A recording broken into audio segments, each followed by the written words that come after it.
Good morning and welcome to the December District Data Coordinator meeting, originally scheduled for December 2nd. We did go ahead and reschedule that for December 4th. There is no live audience today, so we are just recording this for future use. So we'll get started with the agenda. Our usual agenda: welcome and logistics, due dates and timelines, updates and reminders, a little bit of what's new and looking ahead. And we don't expect any questions today, so we're going to skip over that. So let's get started with due dates and timelines. Take it away, Michelle. All right, thank you, Helen. There are several dates of interest that we'd like to highlight for December and January, and upcoming slides will outline several of these tasks in greater detail. Before we get started, please note the links at the top. We've shared NICE's 25-26 SIRS reporting timeline, the reporting roadmap or Gantt chart, which provides a visual timeline of data reporting tasks for the year and our import schedule.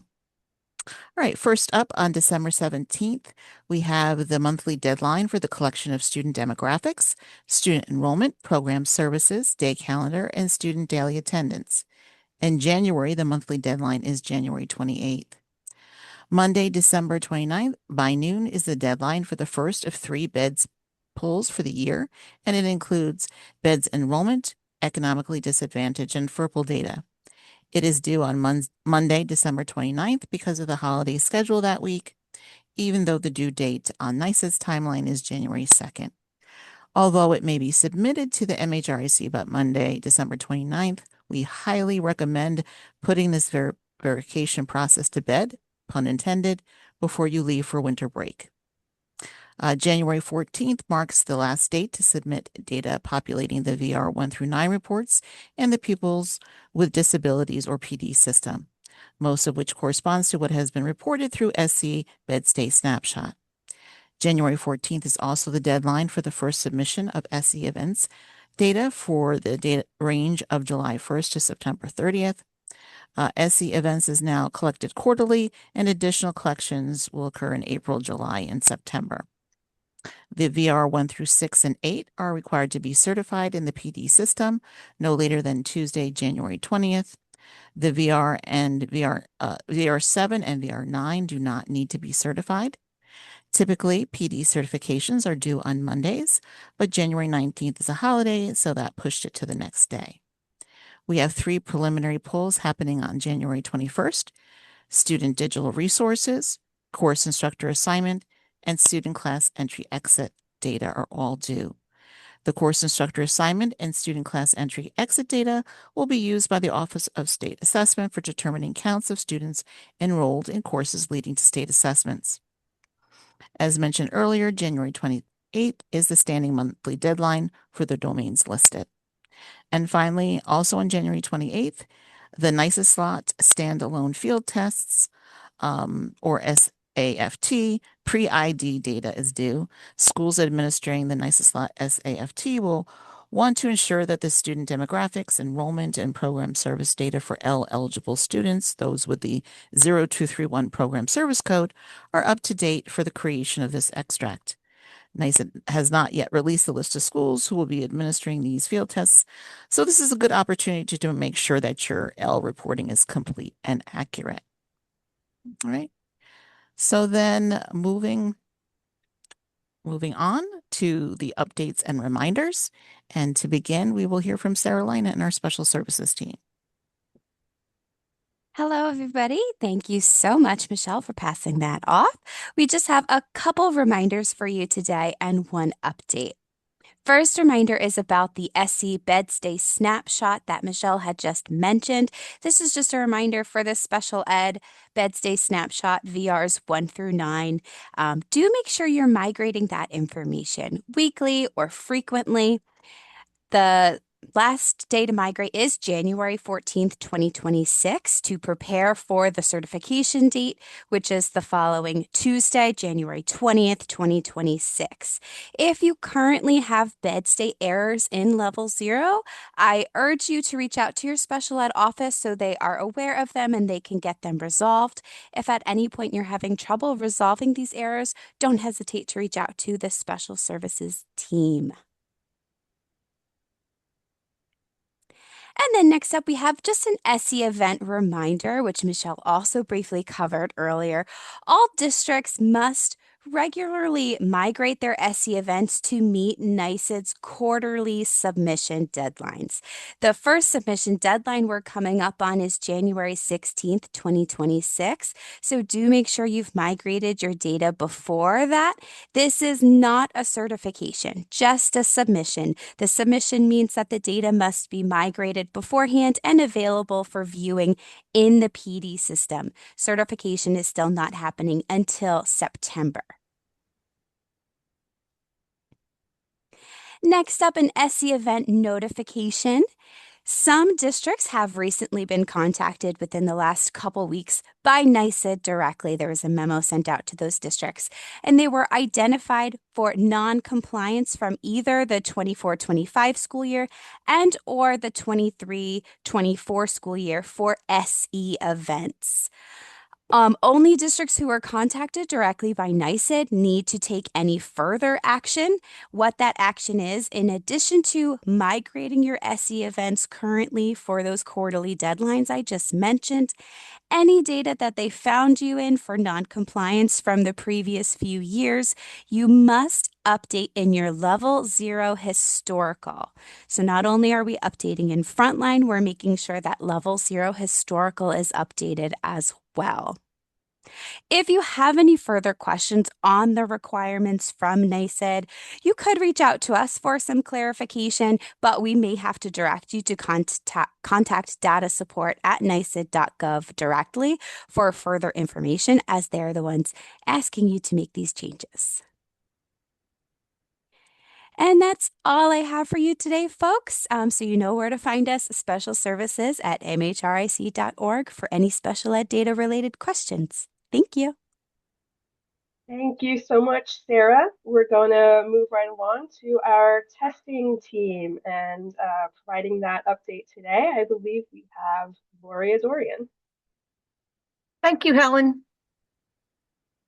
Hello, everybody.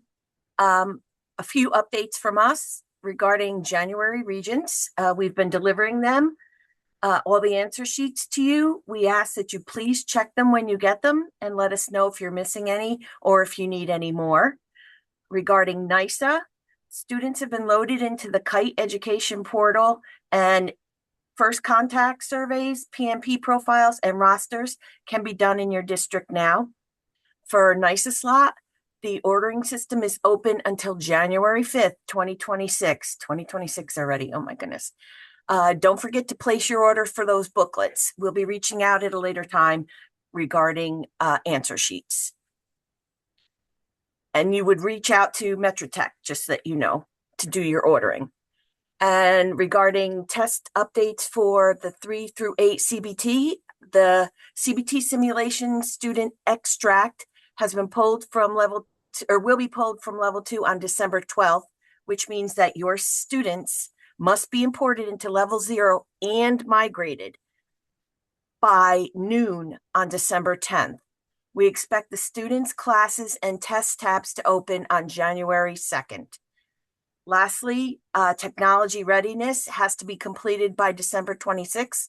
We want to thank the districts that have done it and the schools in the districts that have done it. We do have a couple of districts that did complete it entirely already, and we want to remind you that you should get that done. Finally, thank you for working with us this year, and we wish you all happy holidays and a good break, and please reach out if you need anything from us. Take care. Thank you, Lori. We're going to move on to my team, data collection and reporting team. And first up today, we have Michelle.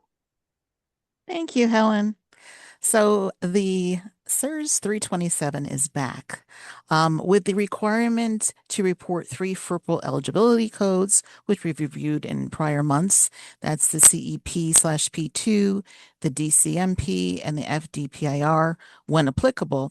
The SIRS 327, the free and reduced price lunch eligible students enrolled on Beds Day eligibility types report has made its return to level 2 in the Beds folder.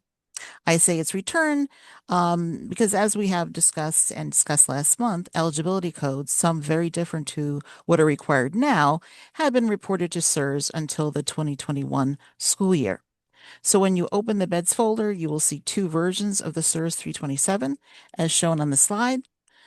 Please be sure to select the one that says school year 2026 and beyond. This report should be considered part of the beds verification process, which brings me to our next slide. So you may remember this slide from last month. This month, it's a little bit more colorful, let's say, as we provide the final reminder to complete your beds verification prior to winter break. Please note that the SIRS 327 has been added to your reports to verify, and our beds microlearning tutorial includes information about this report as well. If you haven't yet viewed the tutorial, the link and QR code are on the slide, and it's also posted in the beds section of the Data Warehouse Resource Library on our website. It's full of tips and strategies to help make the process smoother. I want to quickly plug our microlearning tutorials, especially since we'll be highlighting a couple of new ones later in the meeting. They're quick, useful, easy to watch on any device, and built to give you the essentials in just a few minutes. Basically, the cliff notes of what you need to know. And if that cliff note reference dates me, just pretend you didn't notice. With that, I will pass the baton over to Pam, who will share some additional updates and reminders. Okay, hello.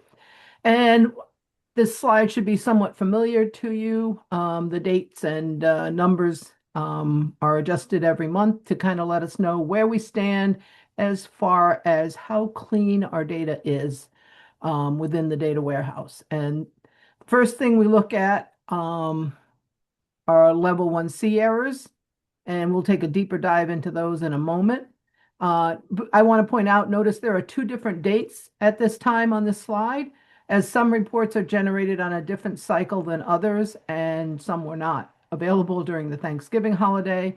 So just bear in mind, they're recent, but not necessarily today's numbers. So thanks to you, the numbers have dropped a little bit, and thanks to you who have been working on correcting these errors. But we still, as you can see, have some work to do. We'll look at the level 1C errors, as I said, in a moment, but let's move on to the second box where there are 4 students currently on the nicest hold queue, which is down from last month, so we're heading in the right direction. These are students who require manual intervention to assign their nicest ID. The matching algorithm was not confident in the match, and they require you to make the determination. Similar to L1C errors, students on this queue are not moving forward to level 2. If you are not familiar with the nicest queue, know that your district is being contacted daily about students on this queue. Make sure communication is occurring between the person that receives those emails, and you might need to do some research to find out who that is, and the person who will resolve these near match errors. Okay. And in the area of student digital resources, we are slowly climbing in the right direction. However, there are still 22 districts that have no records reported. This data is due by January 21st, as Michelle has said, and is required by SED. Please ensure that your district is working toward this deadline. Please note that certification states that you have a process in place to ensure accurate data. If no data is reported, you will not be able to certify that with an affirmative answer. So please continue to work on it. We realize it is a difficult collection for districts. Okay, so moving on to level 1C and looking at the errors in a little more detail, we are down to 375 from over 10,000, and that's terrific. However, that's still 375 records that have not migrated to level 2. We still have 120 missing attendance records, so those students will be showing up as absent on those days when there's no attendance records. In the area of programs, We still have some issues with pre-K and UPK codes, and you may want to revisit that. We're down from 116 to 116 from 117, so there's not a significant change there. Missing demographics, we have 37 records, down from 97, so we're heading definitely in the right direction there. The 37 errors occur across domains. In other words, if you have an enrollment record exporting but no demographic record, or an attendance record, for example, reported for a student who does not have a demographic record, it may be that the demographic record shouldn't be reported for the 2025-26 school year. But if that is the case, the other record should not be exporting either. So you may need to dig into that a little bit to find out why. And then finally, as Michelle mentioned, there's a deadline coming up in January for course instructor assignment and student class entry exit. And there are 63 student class entry exit records that were reported for which there was no course instructor assignment record. This may indicate that the CIA errors that will need to be corrected. The other thing to be aware of here is that oftentimes districts may delete student class entry exit records that cause errors, but those should, before they migrate, and those records should also be looked at as an indication of your course instructor assignment data may also not be correct. Okay, so now moving on to the warning messages. All right, and this is the last area that I will nag you about. We are down to 9,296 errors. That's down from a little over 10,000. So again, heading in the right direction, but there's still some work that needs to be done. The warning errors still allow data to migrate. However, they may very well be indicative of a problem with the data. Okay, so there were 16 errors reported under crisis impact code. This code can only be reported in the first year that a student is enrolled, and the errors are saying that this student was reported last year with a crisis impact code, so it is likely an error that they are continuing to be reported this year. Okay, and here's an area of concern.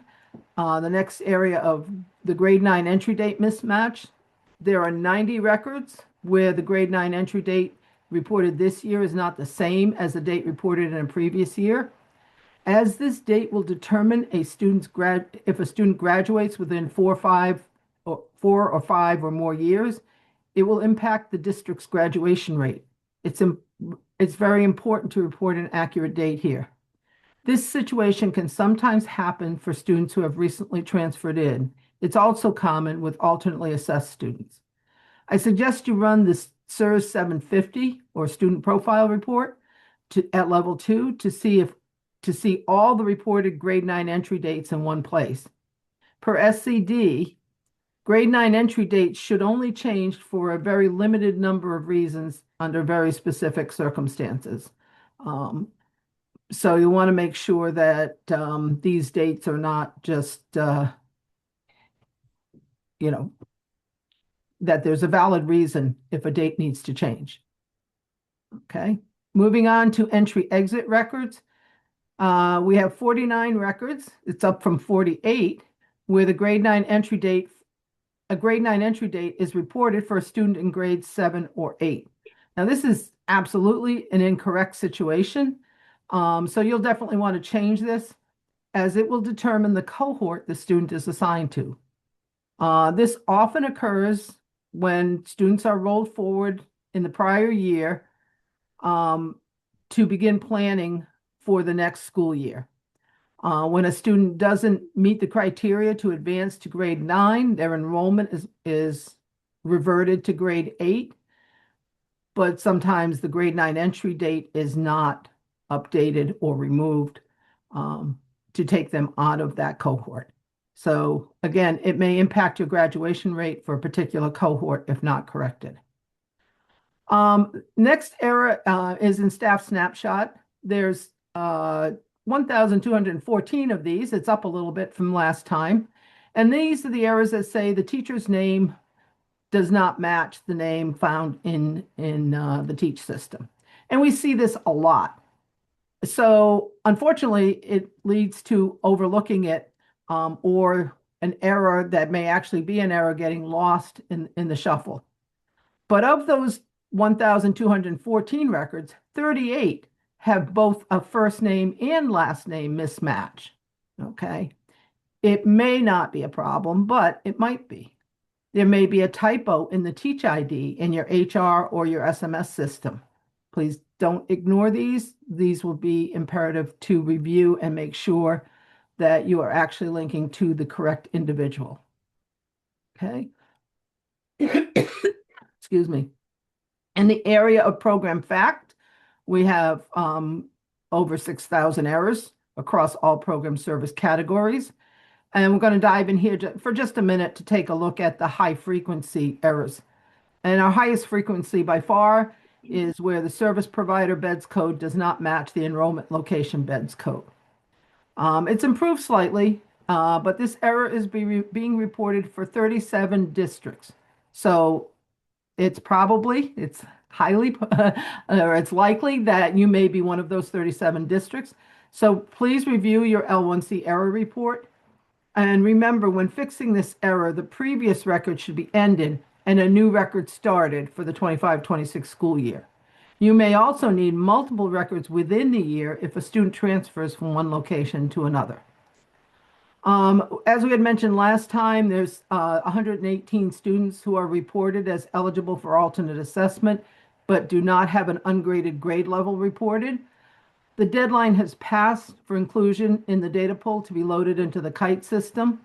So these students will not be loaded automatically. Although it's too late to correct it for this year, making these corrections now will prevent issues next year. And also on your to-do list, you may want to add to check this information prior to the data pool next year to ensure that all students can be included in the export. Okay, and moving on to foster and or homeless students who are eligible for free lunch. We have 83 foster and 773 homeless students that are not reported as eligible for free lunch. So please take a look and add those records as appropriate for these students. Remember, it's not just reporting them for free lunch, but it also can affect other programs such as EBT. So you want to make sure that those students are being reported correctly. And finally, in the area of ELL, we still have 40 students who are reported as ELL eligible, but do not have a program record reported. In addition, there are 2 students who have a program record, but no eligibility record. These really should be in sync. It should be a 1-to-1 correlation. Also in the area of ELL, there are 4 students reported as ELL eligible who achieved proficiency in a prior school year.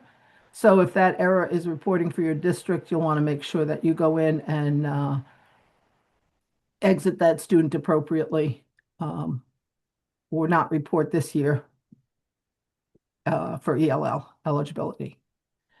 Okay, keep in mind that this is not a comprehensive list of all errors reported in the L1C error reports.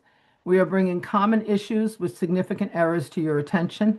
Many of these errors may also be reported as informational errors in level 0, but not all will be. It is not sufficient to just review the informational errors at level 0. It is also important to review your L1C error report to ensure the accuracy of all data being reported. And of course, if you need any assistance with clearing some of these errors, please do contact us at datawarehouse@mhric.org, and we'll be happy to help you dig into that. And one other note, when making changes to particular program fact records that have changed, it is best practice to end the existing record, which you may have to do as of June 30th of the previous school year, and create a new record for the current school year so as not to change historical information. Okay, that's all I have on the error front, and I'm going to pass it over to Sam with some additional information. Thank you, Pam. Good morning, everybody. Okay, so first I'm going to start with student infraction, which has been an evolving item this year as it's a new collection. So this is everything we know as of today, December 4th, 2025. So there has been much confusion between student infraction and behavioral interventions, which is also known as student restraint. So just note that these are two separate collections in level 0, and Michelle we'll briefly talk about behavioral interventions in a little bit. So what is student infraction exactly? So it's student infraction response. It does involve reporting disciplinary and removal data for students with disabilities up to age 21. And we're using that new student infraction template within SIRS. That did start this school year. So it's brand new. And I'm going to loop back to this in a few moments with the details. So who reports it exactly? The public schools, BOCES, charter schools, and the other listed LEAs here. They are required to report student infraction to SIRS via level 0. So BOCES and our charter school in the area might be wondering why you need to report student infraction when they don't have CSE or CPSE responsibility. And this is due to your location having the most accurate or specific knowledge of the disciplinary removal. And you might have also noticed that I mentioned student infraction is reported for students with disabilities through age 21. So this has been one of the areas for the state ed guidance that has gone back and forth on this year that has caused confusion. LEAs are only required to report the student with disabilities removals. However, since the data comes out of the SMS, it might be difficult to filter out those general education students depending on your SMS and the extract. So therefore, if both students with disabilities and gen ed students are reported, the gen ed data will show in level 0, and that's completely fine, but that general education student data will not migrate to the new level 2 report that is coming soon.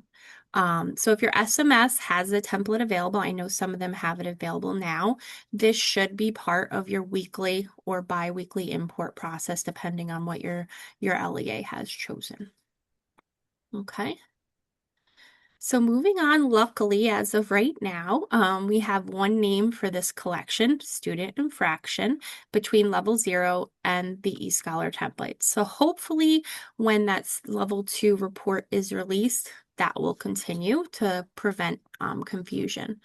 While the disciplinary removals are reported in the student infraction template, the ISS and OSS attendance records, are still reported in the student daily attendance domain. That hasn't changed. So there's no change to that of how you're reporting those suspensions, and that should continue. So LEs have started to report this data to level 0 and begun migrating it.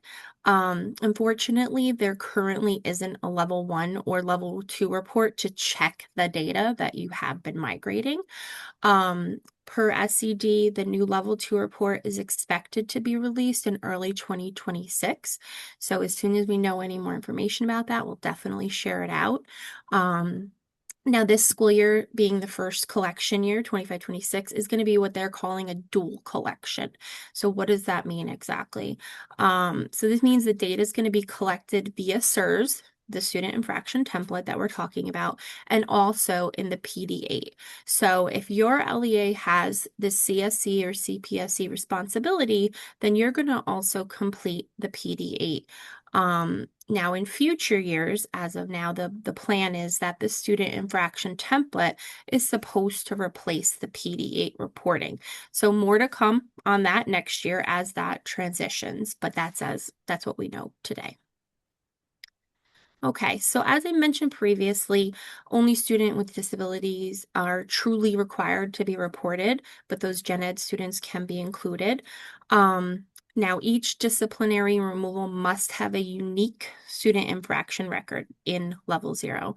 So if a student, let's say, receives both an in-school suspension and an out-of-school suspension for the same incident, they have to have two separate student infraction records. And they're going to have different start dates depending on when the ISS or OSS starts. And they have to have different event identifiers. So they have to be unique records, if you will. And you might have noticed also that there are additional response reason codes listed on this slide. IAES, school, or IHO. So those stand for the interim alternative educational settings. So the student is either removed by a school staff member or an impartial hearing officer. So we're going to talk about that a little bit further on the next slide. Okay, so as with most templates, eScholar templates, there are required fields and they have an asterisk. And then certain fields that are only required for certain student scenarios have a plus sign. So one required field for all student infraction records is the response code. That's either the ISS, OSS, IAES school, or IHO. Now, the response reason, if it's drugs, weapons, or serious bodily injury, is only required if that response code is interim alternative educational setting, the IAES school or IHO. So also on this slide, I've also linked the level 0 student infraction errors. So there's a level 0 validation data rules spreadsheet that's linked, and then also an email for reference if there's any non-data reporting questions about student infraction specifically. There is the NYSED Office of Special Education that I've linked here as well. Okay, so today I honestly just provided an overview of student infraction, right? There's a lot to it. So if you want to learn more details, you're in luck. We have 3 microlearning modules, and they include helpful tips, frequently asked questions, and common level 0 errors that weren't covered today. And NYSED is also working on an FAQ as questions arise. So once that FAQ is released, I will, we'll alert the districts and we will link it on the modules here. We'll update that. And just remember, with any new collections, state always ask the LEAs to do their best in reporting their first year as we navigate these reporting requirements together and as things evolve. So I just recommend that everybody review the microlearning modules, as I think it will help clarify some of these reporting requirements. Okay. And for now, I'm going to pass it back over to Michelle. Thank you. Thanks, Sam. Since we've discussed student infraction response, we also want to take a few minutes to talk about student behavioral interventions, which was included in SIRS in the 24-25 school year. As Sam mentioned, because both are newer collections with similar names, we've noticed that folks sometimes confuse the two. And in the file labeled "Why have one name for a domain when you can have 3?" I do want to point out that this domain is referenced by multiple names across our documentation and systems. So in the SIRS manual, you will see it referred to as Student Behavioral Interventions.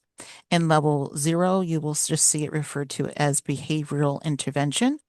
And in eScholar, the eScholar template name is Student Restraint Event. All right, and the purpose of this collection is to ensure accurate and timely reporting of behavioral supports and interventions, including restraint, timeout, punishment, allegations, aversive methods, and seclusion. All right, and to support accurate and consistent reporting, we've developed a microlearning tutorial that walks you through the student behavioral intervention domain. The link and QR code are on the slide, and this has also been added to our data warehouse resource library on our website.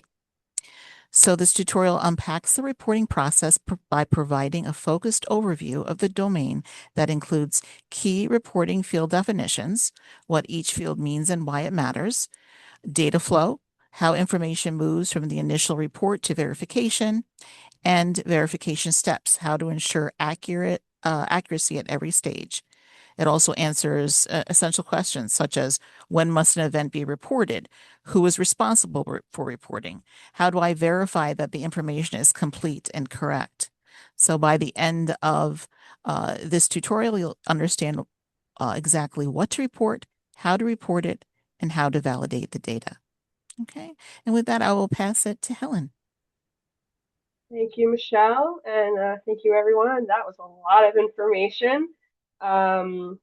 We have been very busy gathering all of this information and creating all of this training for you. So thanks to the team for doing all of that. So let's look at what's new.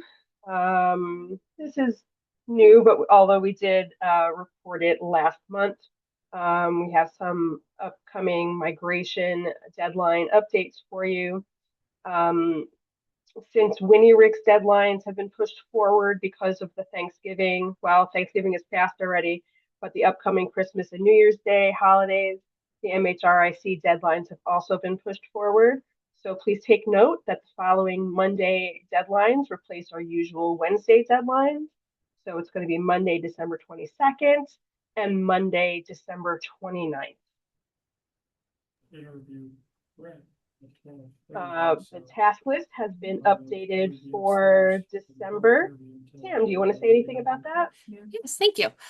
So it is available at this link, and for anyone, looking to stay on top of your data or even ahead of, stay ahead of those data reporting requirements, I urge you to review it. And at the beginning of every task list, there is a resource to remind you that behind every student ID, various codes, deadline is an actual student. So this month's December spotlight is National Safe Toys and Gift Month. And also just a friendly reminder, we started this last month with the task list. Anything that is BOCES specific is now highlighted in coral. So you'll see that underneath every section for those BOCES users.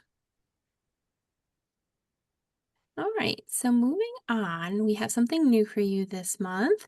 It is the level 1 directory. So with level 1, a lot of times I've heard that, users, they don't know where to start. And who can blame you? There's like 275 plus reports and visualizations on level 1. So that's where the level 1 directory comes in to hopefully get you the reports you want quicker. So it is a Google Sheet that it can be downloaded as a template, so users can filter. You can also use Control F to search for keywords to help you find specific reports. So each column has a filter on it to allow you to find what you're looking for. So every month as new report guides are added, I'm going to be updating this directory so that the new template will be available. So some of the features, the report name is exactly how it appears on level 1. So if you see it listed here, it's how you're going to find it on the level 1 system. The location is the breadcrumb trail, the long trail to find the report on level 1. And you'll notice that each folder has an alternating gray versus white background on the rows to help you easily view everything. And then there are 3 columns for district, location users, or BOCES. So it tells you if this report is accessible by those 3 different user types. So you can even filter by that. If you're a BOCES user, let's just say, you can filter by only BOCES accessible reports. The description of what the report includes, like a little brief description, and if there is an MHRIC report guide available. And there is a link directly to that section on our resource library so that you can easily find those guides and the passkey that is needed. So one day I'm hoping I can link the exact guide so you can get right to it and see the screenshot on here. So we'll get there one day, but for right now you can access our main folder on the resource library. So I hope this helps everybody find those resources on level 1. All right.